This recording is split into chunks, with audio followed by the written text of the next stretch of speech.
사무엘상 16장 1절입니다.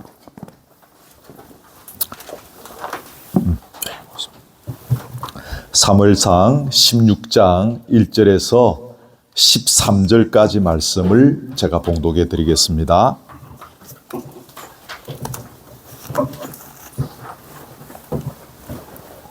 사무엘상 16장 1절에서 13절까지입니다. 봉독해 드립니다. 여호와께서 사무엘에게 이르시되 내가 이미 사울을 버려 이스라엘 왕이 되지 못하게 하였거늘 네가 그를 위하여 언제까지 슬퍼하겠느냐. 너는 뿔에 기름을 채워 가지고 가라. 내가 너를 베들레헴 사람 이새에게로 보내리니 이는 내가 그의 아들 중에서 한 왕을 보았느니라 하시는지라. 사무엘이 이르되 내가 어찌 갈 수 있으리까. 사울이 들으면 나를 죽이리이다 하니 여호와께서 이르시되 너는 암송아지를 끌고 가서 말하기를 내가 여호와께 제사를 드리러 왔다 하고 이새를 제사에 청하라. 내가 네게 행할 일을 가르치리니 내가 네게 알게 하는 자에게 나를 위하여 기름을 부을지니라. 사무엘이 여호와의 말씀대로 행하여 베들레헴에 이르매 성읍 장로들이 떨며 그를 영접하여 이르되 평강을 위하여 오시나이까. 이르되 평강을 위함이니라. 내가 여호와께 제사하러 왔으니 스스로 성결하게 하고 와서 나와 함께 제사하자 하고 이새와 그의 아들들을 성결하게 하고 제사에 청하니라. 그들이 오매 사무엘이 엘리압을 보고 마음에 이르기를 여호와의 기름 부으실 자가 과연 주님 앞에 있도다 하였더니 여호와께서 사무엘에게 이르시되 그의 용모와 키를 보지 말라. 내가 이미 그를 버렸노라. 내가 보는 것은 사람과 같이 아니하니 사람은 외모를 보거니와 나 여호와는 중심을 보느니라 하시더라.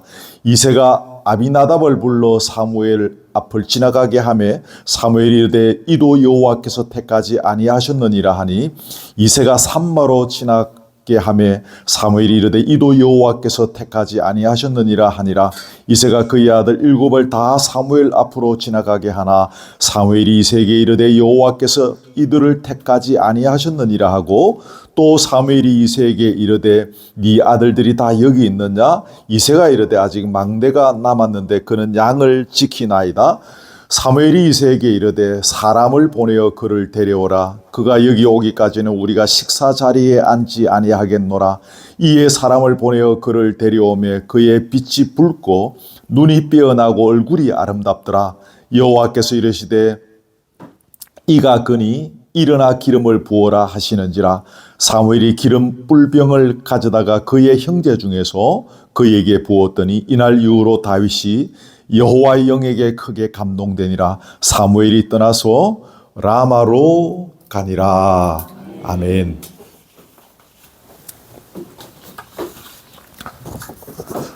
유튜브로 말씀을 오늘 참관하시는 분들은 오늘 제 뒤에 화면이 평소와 다를 것인데 오늘 저희 교회는 밀양의 깊은 산골짜기에 예배 처소가 제공되어져서 오늘 이곳에서 함께 예배 드리게 되어졌음을 이렇게 또 기억해 주시기를 바랍니다. 바로 말씀으로 들어갑니다. 사울왕이 하나님의 명령을 어기고 아말렉 족속 아가왕을 살려두고 기름진 것, 좋은 것 이런 짐승들을 살려두는 바람에 하나님께서 사울을 왕으로 세우신 것을 후회하신다. 이런 이야기를 우리가 지난 주일날 나누었는데 그 15장의 후반부에 보면 하나님께서 사울을 이제 버리시는 장면이 15장 후반부에 나옵니다. 여러분들 다 알고 계실 거리라 보고요. 이제 오늘 16장으로 넘어오는데 하나님께서 사무엘에게 지시하십니다. 그게 뭡니까? 너는 뿔에 기름을 가득 채워가지고 베들레헴으로 가라. 거기 가면 이새라는 사람이 있는데 이새의 아들 중에 내가 왕이 될 사람을 보았다. 이렇게 이야기합니다. 자, 사울왕은 살아있지 않습니까? 서슬프른 사울왕의 눈을 피해서 이제 사무엘이 제사를 지내러 가는 척 그렇게 하면서 이제 은밀하게 베들레헴으로 가서 이새와 그의 아들들을 제사의 자리에 초대합니다. 이제 오늘 본문에 나오는 내용들입니다. 그래서 아버지를 따라온 이새의 아들, 이제 첫째 아들 엘리압이라고 나오는데 착 앞에 나타납니다. 첫눈에 반해버렸습니다. 한눈에 반하시 가지고 여러분 결혼하신 분들도 들어 계시죠? 이제 엘리압은 사무엘한테 첫눈에 반하는 거예요. 아, 이 사람이구나. 하나님께서 이 사람을 이스라엘의 왕으로 세우라고 하시는구나. 딱 그런 마음이 들었습니다. 근데 하나님께서 뜻밖의 말씀을 하시는 겁니다. 그의 용모와 키를 보지 말라는 것입니다. 내가 왕으로 세우려는 사람이 아니다. 나는 사람이 판단하는 것처럼 그렇게 판단하지 않는다. 사람은 겉모습을 보고 판단하지만 나 여호와는 중심을 보느니라. 그런 말씀을 하십니다. 여러분, 사람들이 잘생긴 얼굴과 큰 키를 선호하는 것은 예나 지금이나 비슷한 것 같습니다. 예전에는 저희들 어릴 때만 해도 선을 보고 결혼을 하는 풍습들이 있었습니다. 저희 삼촌, 이모, 고모 분들은 다 선 보고 결혼하는 것이 통상적인 사례였는데, 일단 상대방의 얼굴이 호감이 가야 됩니다. 얼굴이 마음에 안 들면 선 한 100번 보죠. 그 다음에 하나가 뭐였습니까? 키가 작다 하는 것입니다. 다 좋은데 얼굴도 잘생겼고 월급도 괜찮고 집안도 좋고 키가 너무 작았어. 그래서 결혼이 이렇게 성사가 되지 않는 케이스들이 참 많았었던 것 같습니다. 저희 어머님도 경상북도 청도 금천면 박곡리 그 시골교회 다니시면서 어머니를 좋아하시는 총각이 있었대요. 근데 어머니께서 보실 때에 키도 작고 얼굴도 변변찮고 그래서 이제 마음에서 이제 지우신 거죠. 그래서 허우대가 멀쩡한 저희 아버님 만나셨는데 평생 고생하셨죠. 여담입니다. 생각해보면 오늘날 외모 지상주의는 역사상 최고라고 할 만할 정도로 대단하죠. 많은 사람들이 외모를 더욱 매력적으로 가꾸는 일에 많은 투자를 합니다. 외모를 가꾸는 것과 관련된 산업이 계속해서 성장하고 발전하고 앞으로도 이런 산업은 계속해서 흥왕하게 될 것이라는 뉴스를 접하게 됩니다. 물론 여기서 말하는 외모는 얼굴, 몸매, 의상 이런 것뿐만 아니라 학력이나 물질이나 또 직업이나 거주지, 어느 아파트에 사느냐, 같은 아파트라도 서울 어느 어디에 강북에 사느냐, 강남에 사느냐 이런 것들. 근데 여러분, 사람들이 왜 외모를 그렇게 중시합니까? 보기에 좋은 떡이 먹기에도 좋고 이왕이면 다홍치마라는 말도 있듯이 못생긴 것보다는 잘생긴 것이 좋지 않겠습니까? 거칠고 흠결이 있는 것보다는 부드럽고 매끈하고 흠결이 없는 것이 훨씬 나을 것입니다. 거무죽죽하고 어둡고 칙칙한 것보다는 밝고 화려하고 깨끗한 것이 느낌에도 좋을 것입니다. 그런데 여러분, 이런 외모 지상주의의 근본 배경, 뿌리가 된 것이 무엇인가 하면 가만히 추적해 보면 결국 비교의식에서 시작된 것임을 알 수 있습니다. 기억하십시오. 비교의식이라는 단어를 기억하십시오. 여러분, 비교의식의 시작은 아담과 하와의 첫째 아들 가인이 동생을 시기해서 들에서 그를 쳐 죽인 사건이죠. 다시 말하면 인간 세상에 죄가 들어오고 난 뒤에 곧바로 시작된 것이 바로 비교의식이었다 그 말입니다. 이 비교의식의 끝에는 한 몸 밑에서 태어난 동생을 들에서 쳐 죽이는 이런 끔찍한 일이 있었습니다. 비교의식이 그만큼 무서운 것이라 그 말입니다. 생각해보면 인류의 역사는 이 비교의식으로 인해 점철된 역사라고 해도 과언이 아닐 것입니다. 만일에 혼자 살고 있고 그래서 자기 자신과 남을 비교할 일이 전혀 없었더라면 우리 역사책에서 만나게 되어지는 숱한 사건들이 아예 일어나지도 않았지 않았을까 그런 생각을 갖게 되어집니다. 물론 비교의식의 긍정적인 측면도 얼마든지 있습니다. 하지만 비교의식으로 인한 부정적인 측면의 폐해는 심각한 수준입니다. 첫째가 뭡니까? 우울감에 빠지거나 열등감에서 헤어나오지 못하게 된다는 것입니다. 여러분, 이런 것으로 인해 일어나는 폐해는 생각보다 심각합니다. 가정에서는 다른 형제 자매들과 관계에서 우울감이나 열등감을 가지게 됩니다. 여러분들도 경험하셨을 것입니다. 아마 여러분의 자녀들도 그것을 경험하면서 자랐을지도 모릅니다. 근데 부모를 따라서 교회 학교 가거나 친구를 따라서 주일 학교를 이제 가봅니다. 근데 거기는 또 다른 우울감, 열등감을 조장하는 일들이 많습니다. 제가 초등학교 3학년 때 그때 성가대원이라고 그랬는데 찬양대원을 뽑았습니다. 노래를 앞에서 쭉 불러가지고 선생님이 이렇게 점수를 매겨서 뽑히고 안 뽑히고, 그 찬양대원에 뽑힌 아이들과 뽑히지 못한 아이들 사이에는 미묘한 긴장감이 흐르는 것을 우리는 알 수 있습니다. 그때 많이 유행했던 것이 성경고사, 암송대회, 찬양대 그런 것이 있었지 않습니까? 상을 받는 아이들과 그렇지 못한 아이들 사이에 미묘한 우울감과 열등감이 있었습니다. 그러면서 저는 초등학교 다닐 때 이러한 면에서 늘 우울감에 사로잡혀 있었던 사례 중에 하나입니다. 일전에 섬기던 교회에서 들었던 이야기입니다. 그때 노래를 잘하는 아이를 뽑아서 일본에 데리고 갔던 그런 사례가 있었다라고 합니다.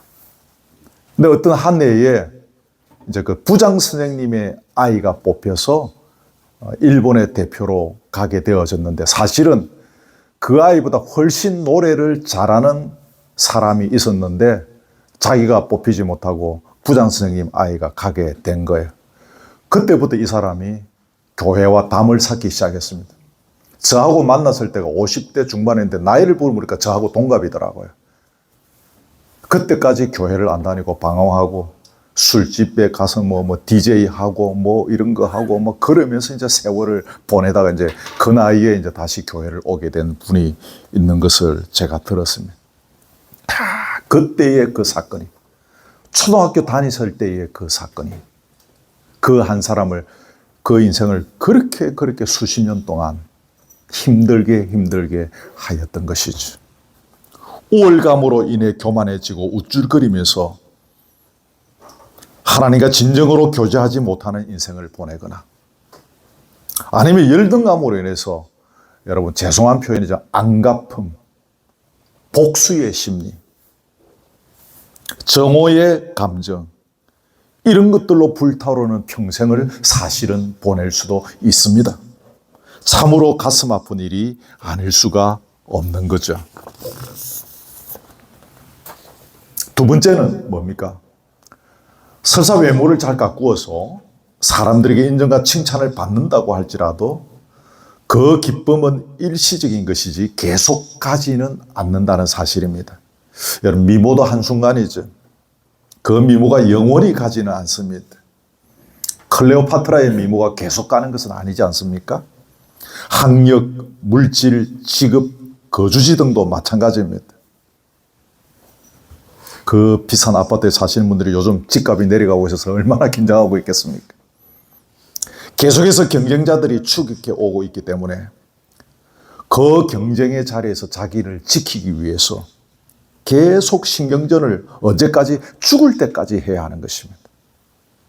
세계 평화와 인류의 번영 혹은 남북 통일을 위해서 우리가 신경전을 벌이면서 싸움하는 것이 아니라 사람의 칭찬과 인정을 받는 그 기쁨의 자리를 지키기 위한 싸움을 죽을 때까지 하는 것이, 이게 얼마나 비참한 인생입니까? 싸구려 인생이라는 단어를 우리가 들어 쓰기도 하는데, 여러분 이게 바로 싸구려 인생인 것입니다. 저는 그렇게 생각이 드는 거죠. 세 번째는 뭡니까? 사람의 인기를 끌고 싶은 마음, 또 인정받고 싶은 욕구에 사로잡히다 보면 하나님을 기쁘시고자 하는 마음이 사라지게 된다는 사실입니다. 하나님의 백성으로서의 참된 행복과 위로는 여러분, 하나님을 기쁘시게 하는 삶을 통해서 얻게 되어집니다. 여러분, 요 맥락을 꼭 기억하십시오. 그런데 사람의 인정과 칭찬에 목을 달게 되니 하늘로부터 내려오는 진짜 행복을 누리지 못하는 인생을 살게 되는 것입니다. 저는 이 이치를 굉장히 늦게 발견했습니다. 이거였는데 이걸 모르고 내가 지금까지 사람의 인정과 칭찬을 받기 위해서 살았고 그렇게 목회했구나. 한국 나라 50을 넘기면서 이런 부분에 눈이 뜨이기 시작하더라고요. 사실은. 꼭 기억하십시오. 반복되는 이야기지만 하나님의 백성으로서의 참된 행복과 위로는 하나님을 기쁘시게 하는 삶을 통하여 얻게 된다는 사실을 여러분 잊지 마십시오. 네 번째입니다. 그렇게 되면 될수록 결국 더 강한 세상의 영의 노예가 되어 살게 된다는 사실입니다. 하나님의 백성은 하나님의 영에 사로잡혀서 능력 있는 인생을 살 수 있지 않습니까? 병든 세상을 치유하는 능력을 발휘할 수 있는데요.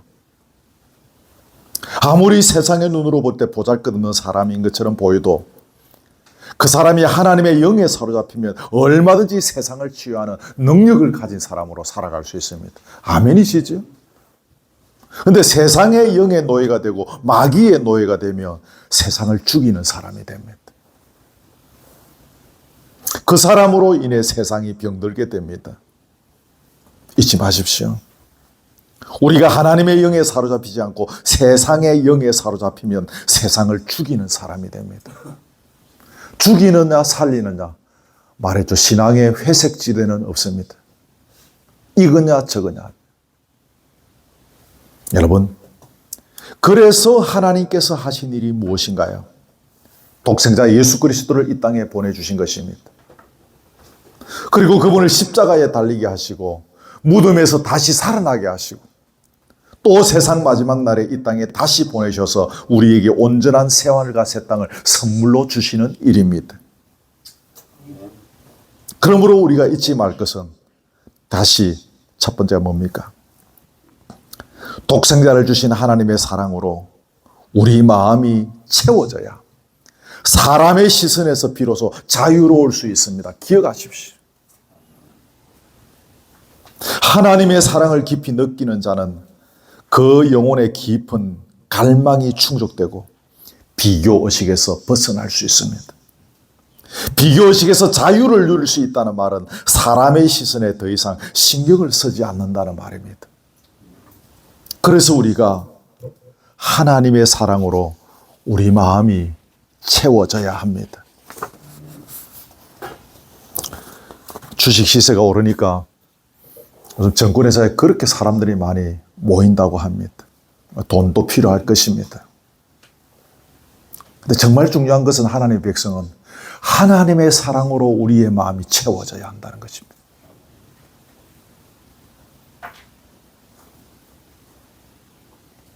독생자를 주신 하나님의 사랑이 어떤 사랑이죠? 우리를 위하여 당신의 모든 걸 퍼부어 주신 사랑이지 않습니까? 우주 만물의 주인이신 하나님이시니 우리를 위하여 퍼부어 주실 수 있는 것이 얼마나 많겠습니까? 당신의 모든 걸, 무엇을 더 어떻게 할 수 없을 정도의 사랑을 우리에게 갈로 열고 나에게 퍼부어 주셨다 그 말입니다. 그만큼 나를 끔찍이 사랑하신다 그 말입니다. 여러분, 우리가 이 사랑을 깨달아 알면 알수록 비교의식에서 자유를 누릴 수 있습니다. 더는 사람의 시선에 신경을 쓸 필요가 없게 되어지는 것입니다. 아주 기본적인 이야기지만 계속 제가 이야기를 강조합니다. 하나님이 나를 얼마나 사랑하시는지, 당신의 모든 것을 퍼부어서 더 이상 무엇을 어떻게 할 것이 없을 정도로 나에게 사랑을 퍼부어 주시는 분이라는, 그걸 알면 알수록, 깨달으면 깨달을수록 우리는 비교의식에서 자유할 수 있습니다. 더는 사람의 시선에 신경을 쓸 필요가 없습니다. 거기 주보칸이 너무 좁아서 적지는 않았는데 로마서 8장 35절에서 39절이라고 제가 메모를 해놓았을 것입니다. 그거 집에 가서 꼭 한번 읽어보십시오. 거기 몇 마디만 제가 읽어드립니다. 누가 우리를 그리스도의 사랑에서 끊으리요? 환난이나 공고나 핍박이나 기근이나 적신이나 위험이나 칼이라. 내가 확신하노니 사망이나 생명이나 천사들이나 권세자들이나 현재 일이나 장래 일이나 능력이나 높음이나 깊음이나 다른 아무 피조물이라도 우리를 우리 주 그리스도 예수 안에 있는 하나님의 사랑에서 끊을 수 없으리라. 아마 아까 못했는데 3월달 암송구절입니다. 주보에 나와 있습니다.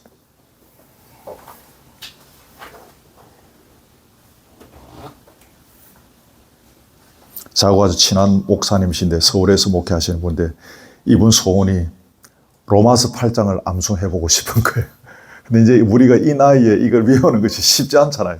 몇 절 외우는 것도 참 어려운데, 그러니까 여러분 로마서 8장을 한번 외우시지는 못하더라도 한번 읽어보시고 묵상해보시고, 특별히 제가 방금 소개해드린 로마서 8장의 후반부에 하나님께서 우리를 얼마나 사랑하시는지, 기근이나 적신이나 위험이나 칼이나 그 어떤 것도 우리를 향한 하나님의 사랑을 주 예수 그리스도 안에서 끊을 수가 없다는 것입니다. 아멘. 이 사랑을 우리가 체험하는 것이 신앙의 기본 중의 기본인 것입니다.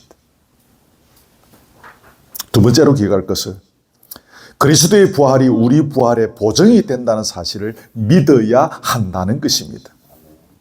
그런데 여러분, 여기서 한 가지 중요한 것은 우리의 부활이 무엇을 의미하는가 하는 것입니다. 물론 이것은 문자적으로 무엇입니까? 주님이 다시 오시는 그날 우리의 몸이 부활해서, 우리 육체의 부활해서 이렇게 주님 다시 오시는 그날에 함께 만나는 것입니다. 하지만 지금 우리의 일상에서 우리가 억눌려 있던 모든 어둠의 권세로부터 자유를 누리는 것이 부활하는 것입니다. 아멘. 이게 대단히 중요하겠습니다.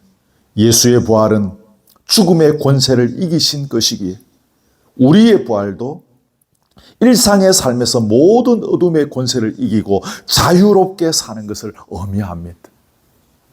그럼 여러분, 우리를 억누르던 어둠의 권세가 무엇일까요? 그 가장 대표적인 것이 오늘 이야기하고 있는 비교의식입니다.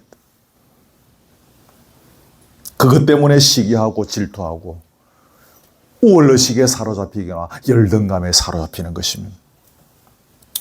그런데 예수의 부활이 우리 부활의 보증이 됨으로 인해서 이제 우리가 이것들에서 벗어난 삶을 살게 되었습니다. 아멘.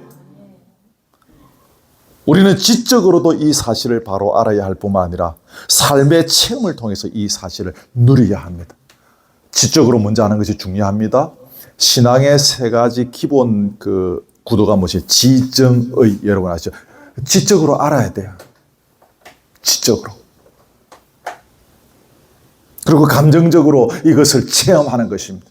그리고 나의 의지적 결단을 통하여 이 체험한 것들을 삶을 통해서 결단하며 만끽하며 살아가는 것이죠. 그래서 우리에게 지정의가 중요하죠. 세 번째 기억할 것은 뭡니까?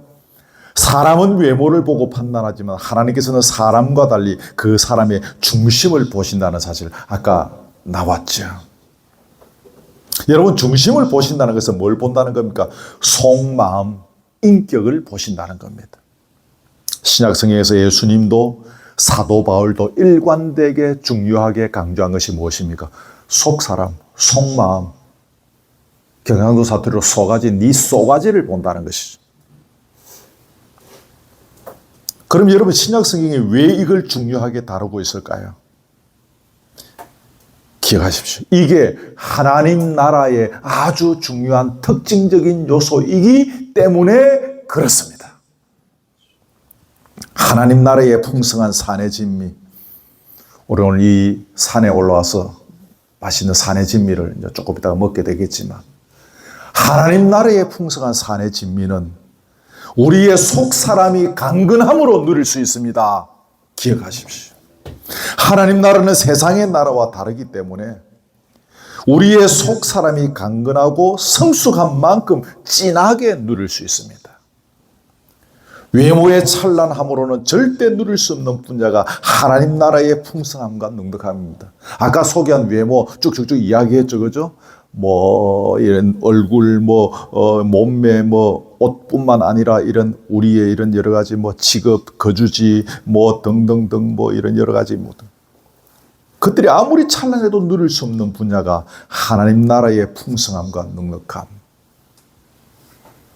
이것은 우리의 속 사람이 강건해야 누릴 수 있다, 그 말입니다. 네, 여러분, 어떻게 우리의 속 사람을 하나님께서 기뻐하시는 모습으로 다듬어 갈 수 있을까요? 두 가지만 말씀드립니다. 첫째는 내가 얼마나 흉악한 죄인인 줄 알고 그러기에 십자가의 은혜가 얼마나 큰 것인지를 바로 깨닫는 것입니다. 이게 되면 우리의 속 사람은 달라질 수밖에 없습니다. 겸손하지 마라 그래도요, 겸손할 수밖에 없고, 낮은 자리에 앉는 것에 대해서 아무 거리낌이 없습니다. 자기 자랑이 없어지고 주님만 자랑하게 됩니다. 범사에 감사와 찬송과 눈물이 넘치게 됩니다. 내가 유명해지지 않을 권리를 누리며 살아가게 되어집니다. 두 번째는요, 그럼에도 우리는 늘 마귀의 유혹 앞에 노출되어 있지 않습니까? 그래서 하나님의 말씀을 늘 가까이 하고 그 말씀의 바탕 위에서 기도해야 한다는 것 기억하십시오. 그렇게 해야 늘 성령 충만하여 사탄의 괴계를 이길 수 있습니다. 사탄에게 끌려다니는 것이 아니라 그들을 짓밟고 승리의 계가를 부르는 인생을 살게 됩니다. 세상의 일이 잘 되어도 기쁘겠지만 우리가 사탄의 괴계를 이김으로 누리게 되어지는 기쁨이 진짜 기쁨인 것입니다. 이것이 하나님의 백성이 누릴 기쁨인 것입니다. 이 기쁨을 누리시기를 축복합니다, 여러분. 이 기쁨. 맛있는 거 먹으면 기쁘지. 세상의 일이 잘 되면 기쁘지. 진짜 그리스도인이 누릴 수 있는 참된 기쁨은 내가 사탄의 권세로부터, 사탄의 시험으로부터 이겨나갈 때에 누리는 그 승리의 계가를 부를 때 누리는 그 기쁨, 그 기쁨이 그리스도인들이 누릴 수 있는 진짜 기쁨인 것이지. 그리스도인은 이 기쁨을 누리는 사람들입니다. 자, 그 다음에 손가락표 있을 것인데 거기 잠깐 보겠습니다. 전반적으로 성경에서 보여주는 다윗의 중심이 어땠을까? 하나님께서 다윗의 중심을 보셨다고 했는데 다윗의 중심이 어떤 것일까? 성경 구절을 통해서 한번 보려고 합니다. 거기 주보에 있죠. 열왕기상 9장 4절 같이 읽읍시다. 시작. 네가 만일 네 아버지 다윗이 행한같이 마음을 온전히 하고 바르게 하여 내 앞에서 행하며, 이게 이제 하나님께서 솔로몬에게 말씀하신 내용입니다. 네 아버지 다윗, 경상도 말로 너그 아버지 다윗, 그 말입니다. 행한같이 네가 이렇게 행하라, 이제 그런 의미의 말씀인데, 거기 보면 세 가지를 볼 수, 첫째는 뭡니까? 마음을 온전히 했다는 거죠. 여기서 이 말은 다윗이 하나님께 마음을 3분의 1이나 4분의 1을 드린 것이 아니라 마음을 온전히 다 바쳤다는 말입니다. 그렇다고 해서 여러분 다윗이 삶이 완벽했다는 의미는 아닙니다. 다윗도 실수가 있었습니다. 그런데 중요한 것은 다윗이 실수하고 나서 어떻게 했습니까? 철저히 회개하면서 하나님을 향한 신앙 원리에 있어서는 변함이 없었습니다. 끝까지 여호와 신앙의 도리를 굳게 붙잡았습니다.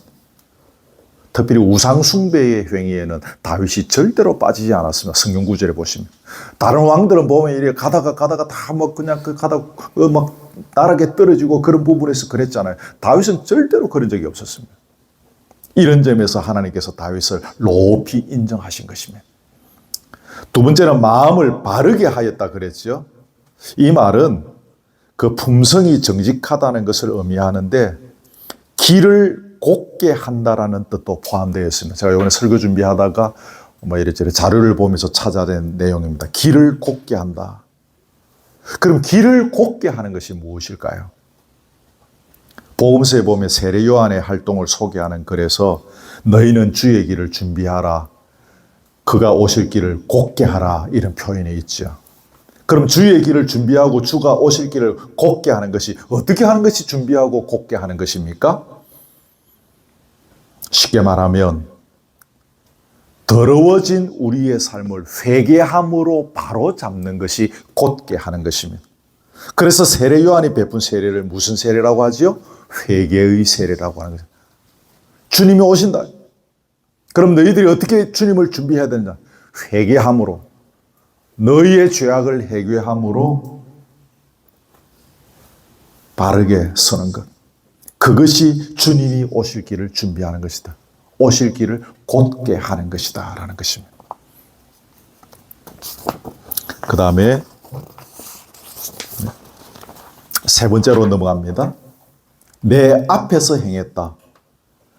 이거는 쉬운 말이죠. 우리의 중심을 불꽃같이 꿰뚫어 보시는 하나님 앞에서 행했다는 것입니다. 고람되오 하나님 앞에서.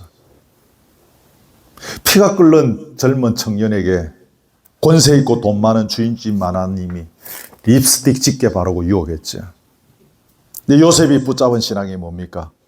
하나님께서 지금 내 앞에 계시는데 내가 그분 앞에서 범죄할 수 없노라. 이게 고람되어지요. 하나님 앞에서. 고 열왕기상 11장 33절 그것도 하나 읽읍시다. 있죠? 시작. 그의 아버지 다윗이 행한같이 행하지 아니하여 내 길로 행하지 아니하며 나 보기에 정직한 일과 내 법도와 내 율례를 행하지 아니함이니라. 아멘.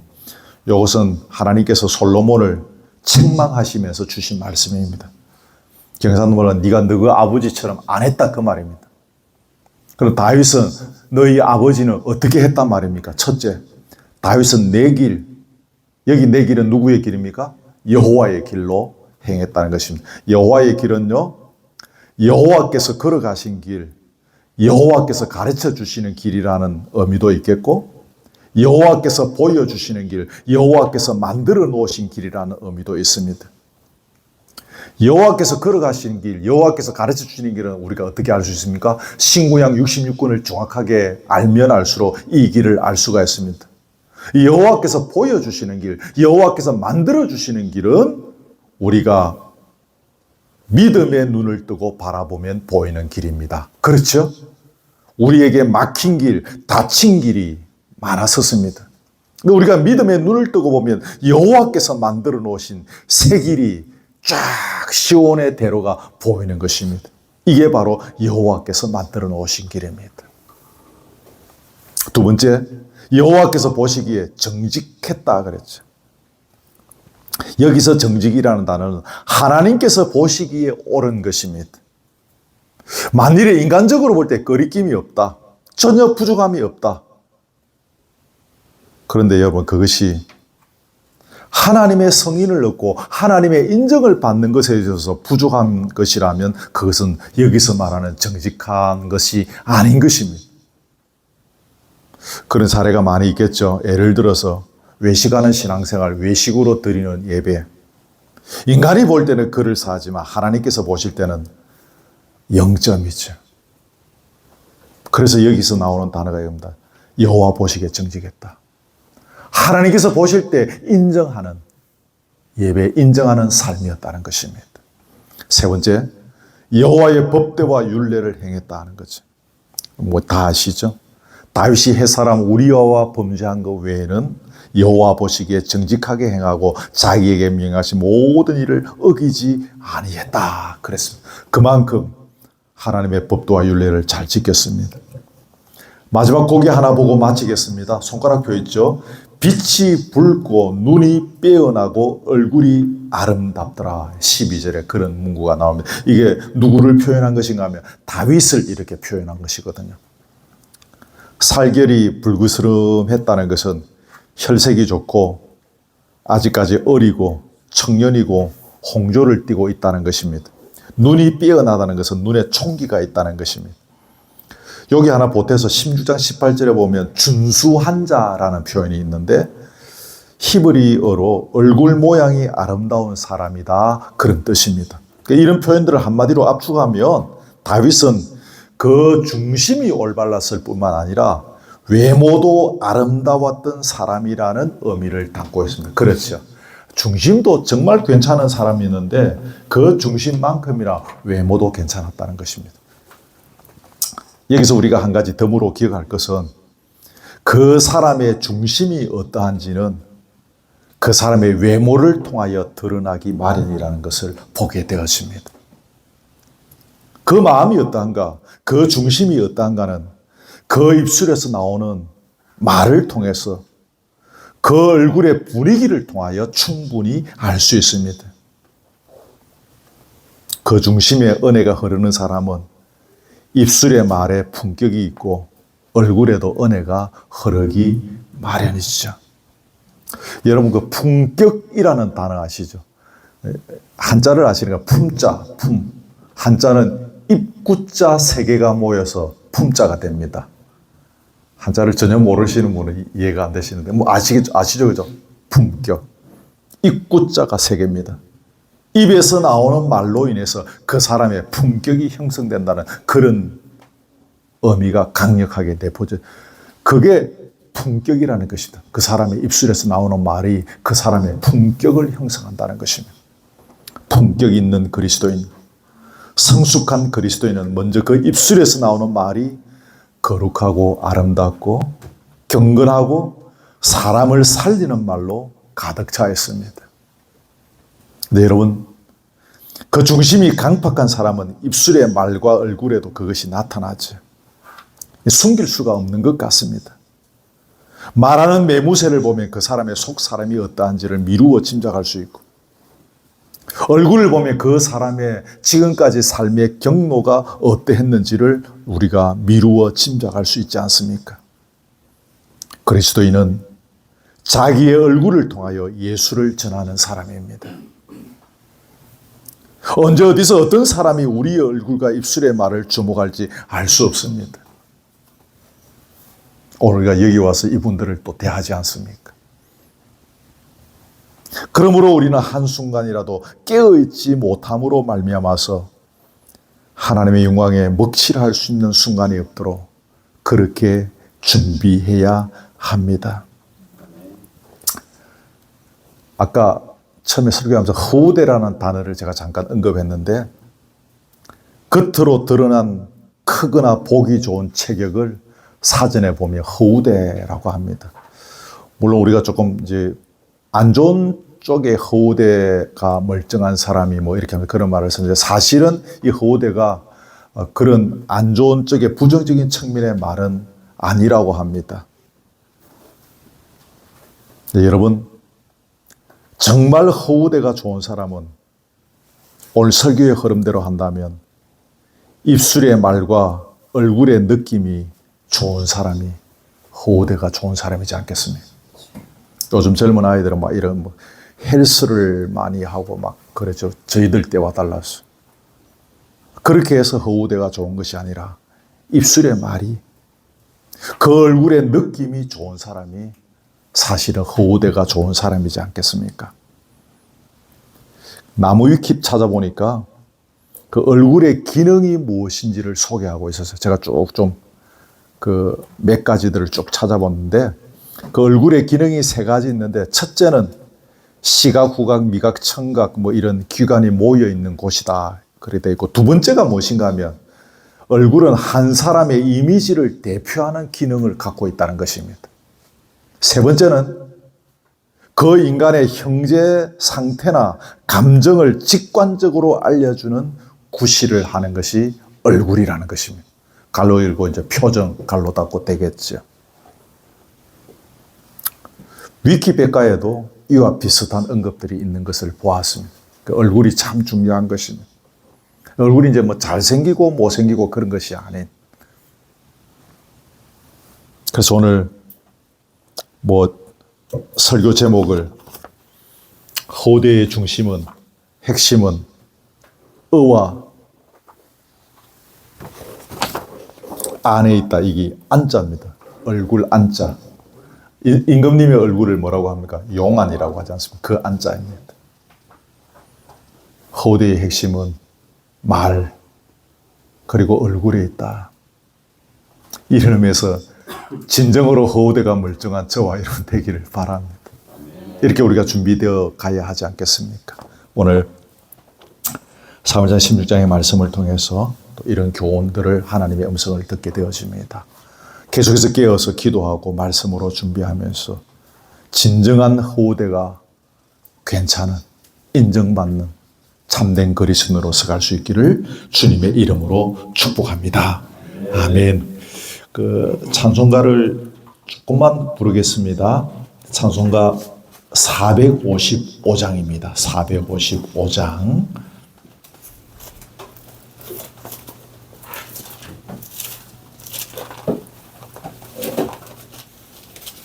455장 1절과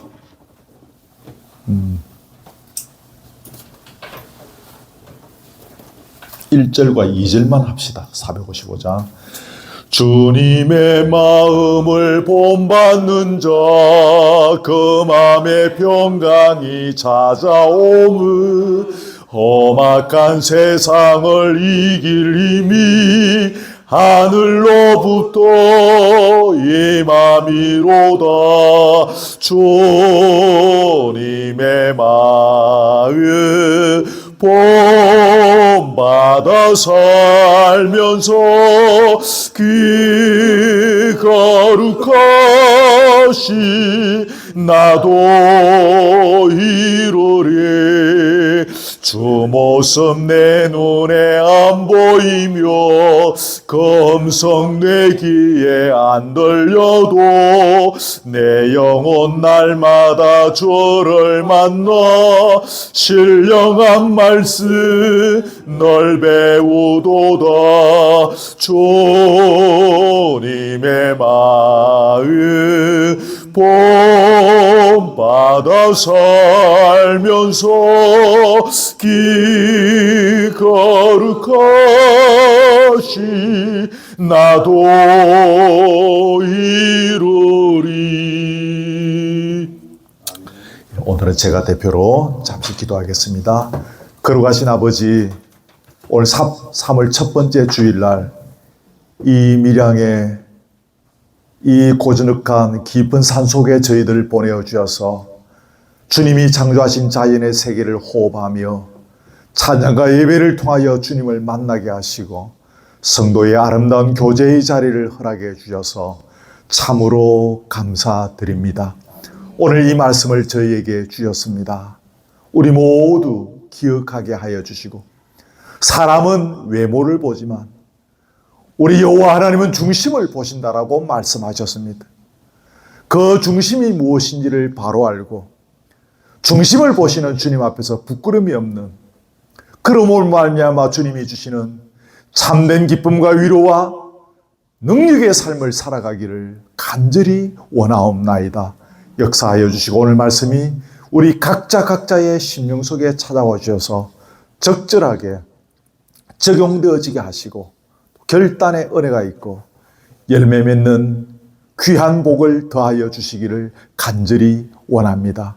우리의 얼굴을 통하여, 우리의 입술을 통하여 주님을 증거하고 주님을 알리고 예수 그리스도의 십자가 부활과 주님이 준비하시는 그 새날과 새 땅을 바라보는 믿음의 백성답게 우리의 입술과 얼굴을 통하여 그 능력과 비전과 소망과 위로와 회복과 능력을 표현해 나가는 참된 인생의 걸음들을 걸어가게 해 주시옵소서. 오늘 말씀들이 각자의 삶에 적절하게 잘 적용되어 줄 수 있기를 원하오며 각자의 삶을 통하여 이 말씀의 열매를 볼 수 있도록 인도해 주시옵소서. 오늘 함께 모여 교제하게 하심을 감사합니다. 특별한 자리를 허락하시고 이곳에 모여 함께 먹고 마시며 축복하며 교제할 때 우리의 심령에 회복이 있고 위로가 넘치고 치유가 있는 자리가 되게 해 주옵소서. 이곳에 저희들을 보내어 주셨습니다. 또 이곳을 섬기는 이에게 은혜 주시고 또 우리가 다녀가는 것을 통하여 주님을 알아가는 기회가 되게 하시고 또 번창케 하여 주시고 하나님의 살아계심을 이분들이 목도하는 그런 기회가 되어지게 해 주시기를 소원드립니다. 우리의 영육이 강건한 자리, 세상을 하여 축복할 수 있는 힘을 얻는 오늘의 복된 자리 되게 해 주시옵소서. 예수 그리스도의 은혜와 하나님의 사랑과 성령의 교통하심이, 사람은 외모를 보지만 여호와 하나님은 중심을 보신다는 사실을 다시 한번 깊이 기억하고 중심을 보시는 하나님 앞에서 우리의 내면을 더 성숙한 모습으로 가꾸어가며 하나님이 주시는 진정한 기쁨과 은혜를 누리기를 소망하는 사랑 우리 교우들 머리 위에 지금부터 영원토록 함께 있을지어다. 아멘.